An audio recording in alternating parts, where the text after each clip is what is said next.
SpongeBob, everybody's favorite childhood show about friendship and flipping burgers. Thinking back on this, you'd probably only have happy memories. But looking a little further, there are some horrors and scenes that leave you wondering if this show was really meant for kids. So sit tight as I cover the 4 darkest episodes in SpongeBob and explore the existential horror of Bikini Bottom, starting with the episode Rock Bottom. So SpongeBob and Patrick are just vibing, coming back from a day at Glove World when SpongeBob and Patrick and Tyler Durden Fashion get dropped at Rock Bottom. And let me tell you, this place is not on the tourist brochures. It's basically what Ohio looks like at night. First off, everything is pitch black and covered in weird, slimy, wiggly creatures, which in a kid's show means scary, but in an adult show means illegal search history. And then there's the bus scene. SpongeBob runs off to find a bus schedule and tells Patrick to wait at the stop and tell him if any buses come. Patrick, being the idiot he is, doesn't tell SpongeBob about the bus and gets on it. Only as the bus is driving past SpongeBob does he think to tell SpongeBob. Hey SpongeBob, the bus is here!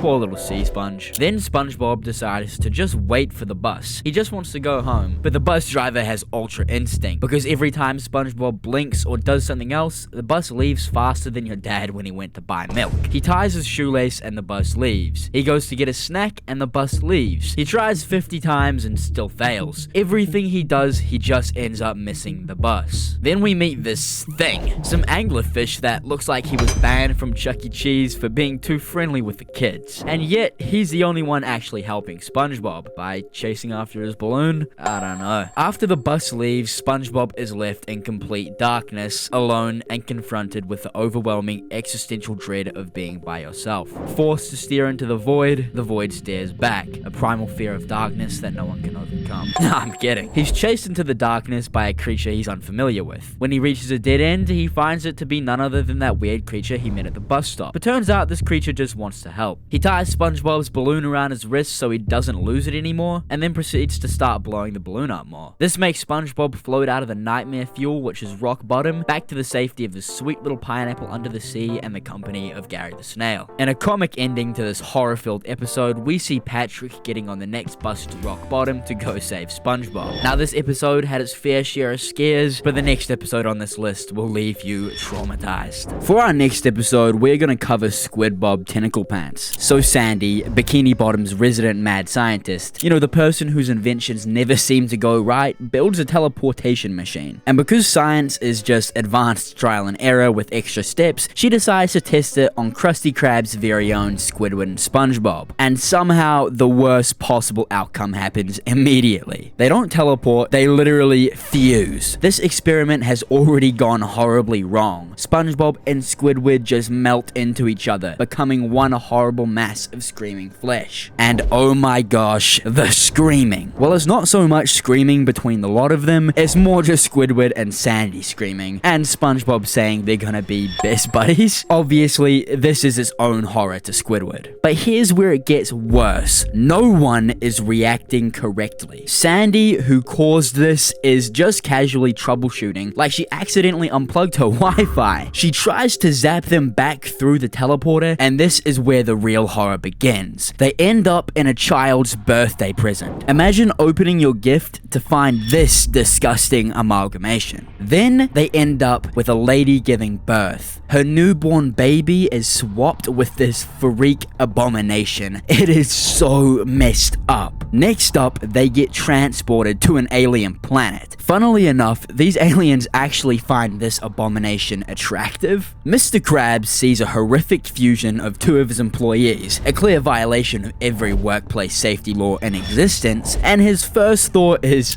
but can it still work? You're staring at a creepy monster with tentacles everywhere, hearing 2 voices scream from one body, and this guy's only worried about who's working the lunch shift. This man is so obsessed with money that is honestly sickening. Kind of reminds me of a certain race of goblin-like creatures. They have to juggle managing the grill and the cash register at the same time. Some Siamese twin shenanigans. But the horror doesn't end. Unable to end this fused horror misery, they decide to open a freak show. This is Nickelodeon just openly making fun of different people. This show does really well, until of course they attempt to separate themselves one last time, in which they end up fusing with everyone in the building. This leads us to the iconic line of Squidward saying, It all started when I was born. the next episode on our list is Nasty Patty. This episode is probably one of the worst in our lineup, so let's go. So the episode starts off like any normal day at the Krusty Krab, until the health inspector shows up. The health inspector is basically a god-tier threat in this universe. If you fail that inspection, your restaurant doesn't just get shut down. It's like the IRS coming after your entire life savings. But Mr. Krabs and SpongeBob, they are ready. They are out here serving only the freshest, most legally sound burgers. Nothing is gonna go wrong. Then the news breaks. A fake health inspector is on the loose. Someone posing as an imposter, going around scamming free food from restaurants. And Mr. Krabs hears this and immediately loses his mind. This is the birth of the Nasty Patty. Instead of just asking the guy for credentials like a normal human being, Mr. Krabs and SpongeBob jump straight to attempted murder. They decide to create the most disgusting burger imaginable. And when I say this burger is nasty, I mean it. They take a normal Krabby Patty and just go feral. Volcanic ash from the parking lot. Toxic seahorse radish that's apparently so spicy it's banned in 48 states. At this point, this isn't a prank. This is chemical warfare. This is controlled demolition of this man's internal organs. SpongeBob serves it up and the health inspector takes one bite and immediately starts choking. This episode goes from 0 to felony in about 30 seconds. So the health inspector drops dead,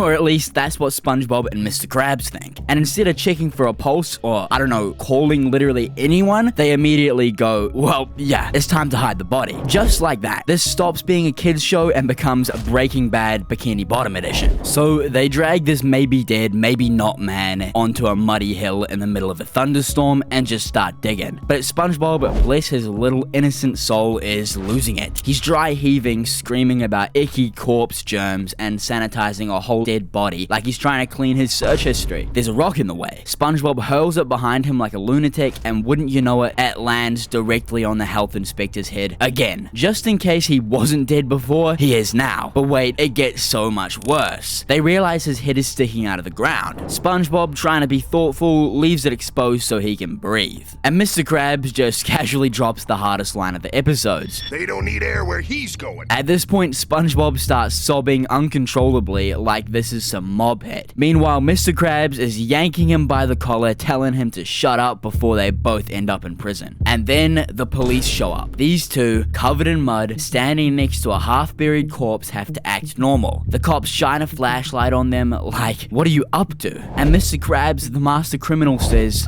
well, you see, officer, we're just burying a body. But instead of getting arrested on the spot, the cops just laugh it off. So SpongeBob and Krabs breathe a sigh of relief until the rain starts washing the dirt away and the health inspector's body starts sliding down the hill. Panic mode activated. Krabs just yeets the body into the trunk and tells SpongeBob to keep it cool, which is hilarious because SpongeBob is trembling so hard he looks like he's being possessed. Then they actually get into the cop car, because what better way to flee a crime scene than by hitching a ride with the police? And just when you think this can't escalate any further, SpongeBob sneaks the body into the Krusty Krab by shoving it under his hat. He's waddling through the restaurant, hat visibly convulsing, while the cops are like, is that kid okay? And Mr. Krabs, sweating bullets, just goes, haha, yeah. Meanwhile, SpongeBob is actively fighting against a corpse trying to wake up under his hat. Then, just as Krabs is desperately trying to distract the cops by handing out free money, the radio crackles. Attention all units, we got a report of two guys burying a body over on Shallow Grave Road. SpongeBob, at max stress capacity, just blurts out, the dark deed you requested is done, sir. And Officer Nancy, completely unfazed, just goes, I'm getting some ice. But the second she heads towards the freezer, Krabs loses his mind. Ice doesn't exist, it's a myth. So obviously the cops immediately open the freezer expecting a body, but there's nothing there. And at that exact moment, Mr. Krabs snaps. He just starts pointing fingers like a man on trial. It was SpongeBob, he killed him. I had nothing to do with this. And SpongeBob immediately folds under pressure. So now it's just a full-blown breakdown. Krabs calling SpongeBob a mad dog, SpongeBob exposing Krabs for wearing curlers into bed, while the cops are just standing there like, are you all good? Then the freezer door swings open, and the health inspector walks out, and SpongeBob screams like he just saw a ghost. One of the cops doesn't even hesitate. He just smashes him over the head with a giant metal anchor. Officer Nancy goes, nah, let me get one more in, and cracks him over the head with a barrel. Finally, the health inspector managed to spit out a single sentence. And I'd like to present you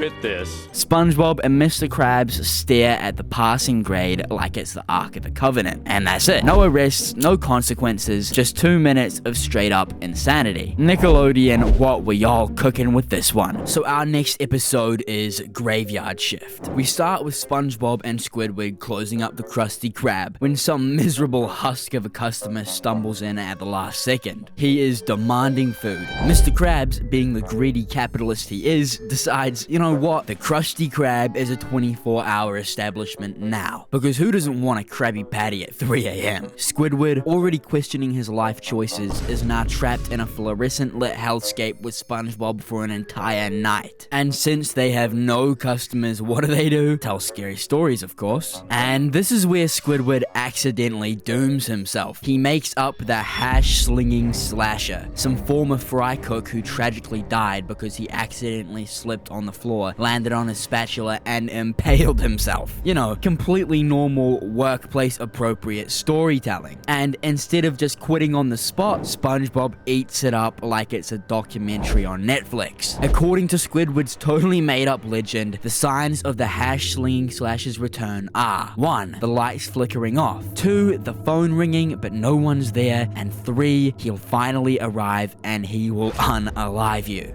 Fun joke, right? Except everything starts happening. The lights start flickering, the phone rings with no one on the line, and then they see a figure outside. At this point, Squidward is fully panicking. SpongeBob is crying for his life, the hash-slinging slasher is crossing the street, coming closer, and just when you think Squidward's soul is about to evacuate his body, just some guy. Yeah, turns out some nervous fish was applying for the job, and he called the phone, got a little nervous, and just hung up. But wait, what about the lights? Well, Nosferatu did it. Yeah, actual Nosferatu, just chilling in the Krusty Krab for some reason. And instead of calling the police or just walking into the ocean, they laugh it off like they didn't just experience real, tangible horror. And then the episode just ends. And that concludes the 4 darkest episodes in SpongeBob history. Now, if you want to see more content like this, make sure you like and subscribe.